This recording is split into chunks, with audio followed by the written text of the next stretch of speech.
Morning student. आज देखिए हम नया चैप्टर स्टार्ट करने वाले हैं। इसका नाम है पृष्ठ रसायन। देखिए अभी तक हमने 4 चैप्टर कर लिए थे और ये पृष्ठ रसायन होगा, ये आखिरी चैप्टर होगा फिजिकल केमिस्ट्री का। जो भौतिक रसायन होगा उसका आखिरी चैप्टर होगा। देखिए सबसे पहले देखते हैं इस चैप्टर में हम पढ़ेंगे क्या। इस चैप्टर में देखिए हम लोग क्या क्या पढ़ेंगे। सबसे पहली बात है अधिशोषण पढ़ेंगे। अभी बताऊँगा अधिशोषण क्या होता है और उसके बाद क्या होगा। अधिशोषण के ही बारे में चैप्टर सबसे ज़्यादा है। उसके बाद कोलॉइडों के बारे में पढ़ेंगे। तो इस चैप्टर के जो दो मुख्य जो बिंदु हैं वो कौन से हैं। एक है अधिशोषण और दूसरा है कोलॉइड विलियन। ठीक है, कोलॉइड को क्या बोलते हैं, कोलॉइड सॉल्यूशन कहना सही नहीं होगा, कोलॉइड ही कहना सही रहेगा ऐसे। अच्छा देखिए सबसे पहले पृष्ठ रसायन होता है क्या है। पृष्ठ रसायन रसायन का विज्ञान की वो शाखा है जिसमें हम लोग खाली सतह पे होने वाली प्रक्रियाओं को देखते हैं। अच्छा अभी देखिए सबसे पहले बात है अधिशोषण और अवशोषण में अंतर क्या होता है। देखिए अधिशोषण और अवशोषण में क्या अंतर होता है। जो अधिशोषण होता है ना, ध्यान रखेंगे, जो अधिशोषण होता है उसे क्या कहते हैं। पहले अधिशोषण का मतलब ये होता है बच्चों, वो केवल एक चीज़ पर निर्भर करता है। वो कौन सी चीज़ है कि वो केवल सरफेस में होने वाली प्रक्रिया है। वो सरफेस में होने वाली प्रक्रिया है। जबकि जो अवशोषण होता है वो सरफेस के साथ साथ उसके अंदर भी होती है। जैसे आप अगर रुई को लोगे, रुई को अगर पानी के अंदर भिगो दोगे तो क्या हो जाएगा, वो अवशोषण हो जाएगा। लेकिन अगर चौक को डालोगे पानी के अंदर, या सॉरी चौक को अगर हम इंक में डालेंगे तो क्या होगा, इंक उसके अंदर जाएगी, नहीं जाएगी, बाहर ही बाहर होगी, अंदर से वो सेम रहेगा। तो क्या होगा, इंक उसके अंदर नहीं गई ना, तो वो क्या हो गया, अधिशोषण हो गया। अवशोषण मतलब कि अगर रुई डाली तो उसके अंदर चलेगी। तो ये दोनों में अंतर है। ठीक है, इंक की बात कर रहा था, पानी की नहीं कर रहा था। अच्छा अब देखिए अगर दो पदार्थ अलग अलग अवशोषित होते हैं तो उनको स्लैश द्वारा दिखाया जाता है। जैसे सॉलिड गैस, गैस सॉलिड। ठीक है, और ध्यान रखना गैस गैस को दिखाया जाता है क्योंकि वो हमेशा क्या बनाते हैं, किस तरह का मिश्रण बनाते हैं, ये ट्रू सॉल्यूशन बनाते हैं। अब ध्यान रखना सॉल्यूशन 3 प्रकार के होते हैं। ट्रू सॉल्यूशन होता है, एक सस्पेंशन होता है, बीच वाला होता है कोलॉइड। अच्छा हम लोगों को जो पढ़ना है सबसे ज़्यादा वो कोलॉइड को पढ़ना है इस चैप्टर के अंदर। ठीक है, तो ये दो चीज़ें हमारे में है। तो ध्यान रखना क्या क्या चीज़ें हमारे में, एक तो हमारे में अधिशोषण है, दूसरा हमारे में क्या है, कोलॉइड है। तो कोलॉइड क्या होता है, समझ में आ गया। कोलॉइड उस चीज़ को कहा जाता है जो ना तो पूरी तरह से सॉल्यूशन हो। सॉल्यूशन क्या होता है भाई, जो पूरी तरह घुल जाए। एक होता है सस्पेंशन, जो बिल्कुल भी ना घुले। सॉल्यूशन का एग्जांपल क्या है, चीनी का घोल, चीनी पानी का घोल हो गया। और सस्पेंशन का एग्जांपल क्या है, मिट्टी और रेत डाल दिया आपने पानी में, थोड़ी देर में सेटल हो जाएगी। और सस्पेंशन का वो कोलोइडल का है इन दोनों के बीच का, जैसे दूध हो गया, जो हमारे कोलगेट वगैरह होते हैं ये हो गया, क्रीम हो गई, ये सब इसके एग्जांपल है। पढ़ेंगे इसको विस्तार से। पहला टॉपिक इस अंक का क्या है, अधिशोषण है। तो देखिए क्या है, अधिशोषण है जो बताते हैं कि जो ठोस होता है उसकी केवल आने वाली अणुओं को धारित करता है। जिस ठोस होता है ना, अब देखो कैसे समझोगे इसे। अणु स्पीसीज में किसी ठोस का या द्रव के स्थूल की अपेक्षा पृष्ठ में संचित होना कहते हैं। आपके में ज़्यादातर वही है, ठोस है। ठीक है, लेकिन ऐसा नहीं है, ज़रूरी नहीं है, ठोस के साथ लिक्विड भी हो सकता है। लेकिन ज़्यादातर इस चैप्टर में मैंने ठोस ही देखा है।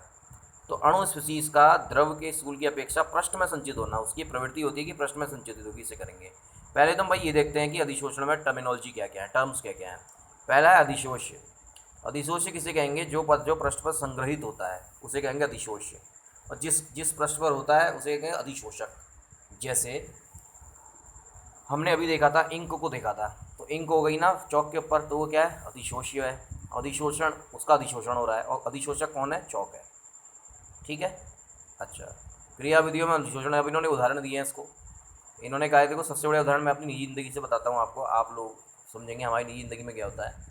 आपने देखा होगा कि कई लोग क्या होते हैं, चारकोल, आजकल जो ब्यूटी प्रोडक्ट्स आ रहे हैं उनमें चारकोल लगा होता है।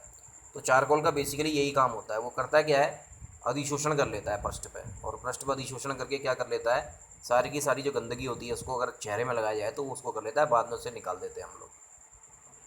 इसके बाद जो चारकोल होता है उसमें क्या होता है, H2CO Cl SO2 गैस का क्या होता है, वो उसमें क्या होता है, सतह पर संतरित हो जाता है। ये भी इसका उदाहरण है। मिथाइलिन ब्लू, अब देखो ये चीज़ समझ में थोड़ा मुश्किल आएगी क्योंकि ये वाले सब एग्जाम्पल हैं सारे के सारे। ठीक है, जो लैब में होते हैं।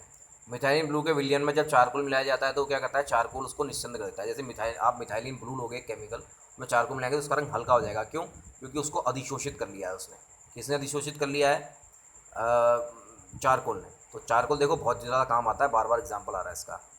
अब देखेंगे बहुत कॉमन एग्जाम्पल, आपने देखा होगा कई लोगों का जब व्रत होता है, वो पुराने ज़माने के लोग चीनी नहीं खाते थे।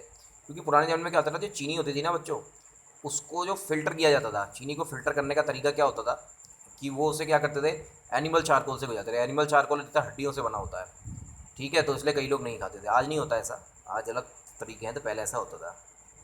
और आप लोगों ने देखा होगा कि कई लोगों ने देखा होगा कि जो दवाइयाँ होती हैं, दवाइयों के अंदर स्लीका, वो जो आयुर्वेदिक दवाएँ होती हैं खासकर, जो आराम से पानी को पकड़ लेती हैं, उनके अंदर बहुत छोटी छोटी वो होंगी, वो डाले रहते हैं, उस थैला डाले रहते हैं, छोटे छोटे, बहुत छोटे। उसके अंदर क्या होता है, स्लीका जेल होता है, कि अगर कोई जल की उपस्थिति हो तो क्या करे, जल को पूरी तरह अधिशोषित कर ले। अब है अधिशोषण और अवशोषण में अंतर। देखो, अधिशोषण अवशोषण में क्या अंतर है बच्चों, कि अधिशोषण क्या होता है, केवल पृष्ठ पे होता है, और अवशोषण क्या होता है, पूरे अंदर तक होता है वो, ठीक है। जैसे चौक और शाही का एग्जांपल दिया मैंने आपको, तो क्या अधिशोषण है। अगर मैं उसका एग्जांपल दूँ रुई और पानी का, तो क्या है, अवशोषण है। अच्छा, कभी कभी दोनों चीज़ें एक साथ भी होती है, ध्यान रखना बच्चों, ऐसा नहीं है कि अलग अलग होती है, कभी कभी एक साथ भी हो सकती है। तो जब चीज़ें दोनों एक साथ होंगी तो उसे क्या कहेंगे हम, शोषण कहेंगे, एब्जॉर्प्शन जिसे कहते हैं अंग्रेजी में। तो अधिशोषण होता कैसे है, पहली बात यह है। देखो, अधिशोषण कैसे होता है, सबसे पहले आप देखेंगे कि अधिशोषण में क्या होता है। जैसे याद करो, आपने सरफेस टेंशन में पढ़ा था कि हर तरफ से सेम फोर्स नहीं होती जो उनको नीचे खींचती है जल को। वैसे अधिशोषण में क्या होता है, जो मॉलिक्यूल टॉप में होंगे ना, अब देखो इसका एग्जाम्पल क्या पता तुम्हें दिया हो ना दिया हो इन्होंने, मेरे पास अभी देखता हूँ उसमें मैं, नहीं दिया है शायद।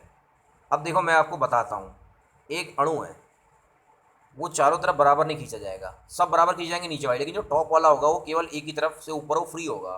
तो वह क्या करेगा, अपनी एनर्जी को कम करने के लिए क्या करेगा, ये उसको आकर्षित करेगा कि कोई चीज़ आ जाए इसके ऊपर आ जाए, तो ये भी चारों तरफ से क्या हो जाए, संतुलित बल में आ जाए। समझो इस बात को, फिर से बता रहा हूँ एक बार। जो अधिशोषण होता है वो कैसे होता है, देखो, जो अधिशोषण में जो टॉप लेयर का मॉलिक्यूल होता है अधिशोषक का, वो क्या होगा, उसमें चारों तरफ बल सेम नहीं होगा, बाकी सब में तो सेम होगा, चारों तरफ बराबर आकर्षित करेंगे, लेकिन इसमें नहीं होगा। इसकी वजह से क्या होता है, अपनी एनर्जी को कम करने के लिए क्या करता है, वो अधिशोषक जो है उसे वो करता है, आकर्षित करता है, उसके ऊपर रहता है, ठीक है। एक दिए गए तापमान दाब और अधिशोषण की सीमा जो होती है द्रव्यमान के क्षेत्रों के साथ बढ़ती रहती है। जितना ज़्यादा आप द्रव्यमान लगाओगे, द्रव्यमान बढ़ाओगे, द्रव्यमान का क्षेत्रफल जितना बढ़ेगा उतना ज़्यादा बढ़ेगा। जैसे आप मान लिया है, आप क्या करोगे, एक पीस रखोगे चारकोल का, तो किसी ने क्या करा, उसी चारकोल को दो भागों में तोड़ दिया, तो दो भागों में तोड़ने वाले को ज़्यादा चारकोल चलेगा, ठीक है। इस महत्वपूर्ण कारक की, अब देखो इसकी थर्मोडायनेमिक्स क्या होती है। असल में होता क्या है, जो अधिशोषक होता है ना, वो होने के लिए, अच्छा, कोई भी कार्य होने के लिए, अगर वो कार्य होना है तो उसमें क्या होता है, डेल्टा जी का मान नेगेटिव होना चाहिए, तो कार्य अपने आप हो जाता है भाई, सीधी सी बात है, ठीक है। अब देखो, अधिशोषण में पहली बात तो ये है कि ये ऊष्माक्षेपीय अभिक्रिया होती है। ऊष्माक्षेपीय अभिक्रिया होगी, ऊष्मा निकलेगी, और जिसमें से ऊष्मा निकलती है भाई, वो कितना होता है, उसका डेल्टा जी हमें, डेल्टा एच क्या होता है, हमेशा नेगेटिव होता है। तो भाई डेल्टा एच तो हो गया नेगेटिव, इसमें तो कोई टेंशन नहीं है। अच्छा, अब देखो, अब हमको क्या चाहिए, डेल्टा जी चाहिए नेगेटिव। डेल्टा जी नेगेटिव होने के लिए देखो, डेल्टा एच तो हमारे पास नेगेटिव है ही है, ठीक, बात समझ में आ रही है। डेल्टा एच क्या है, हमारे पास नेगेटिव है। और देखो, टी क्या होगा, हमेशा पॉजिटिव होगा, ध्यान रखना, क्योंकि केल्विन में होता है ये, याद रखना इस बात को। केल्विन में कभी नेगेटिव में तापमान जाता ही नहीं है नहीं। तो केल्विन क्या होगा, ये केल्विन में रहेगा तो पॉजिटिव है, यानी साफ का पूरा ऋणात्मक, डेल्टा जी ऋणात्मक होता है या नहीं होता है, किस पर निर्भर करता है, ये डेल्टा एस पर निर्भर करता है। जो तो अगर डेल्टा एस हो जाए पॉजिटिव, तो डेल्टा टी तो पॉजिटिव है ही, तो ये क्या हो जाएगा, नेगेटिव हो जाएगा, नेगेटिव नेगेटिव और नेगेटिव हो जाएगा, बढ़िया हो जाएगा। लेकिन अगर डेल्टा टी डेल्टा एस का मान हो गया पॉजिटिव, वो कब हो सकता है, जब डेल्टा एस क्या हो, नेगेटिव हो, तो सब गड़बड़ हो जाएगा। डेल्टा एस अगर नेगेटिव होगा तो टी डेल्टा एस में कितना हो जाएगा भाई, टी तो पॉजिटिव ही है, तो नेगेटिव नेगेटिव पॉजिटिव हो जाएंगे, फिर गड़बड़ हो सकता है।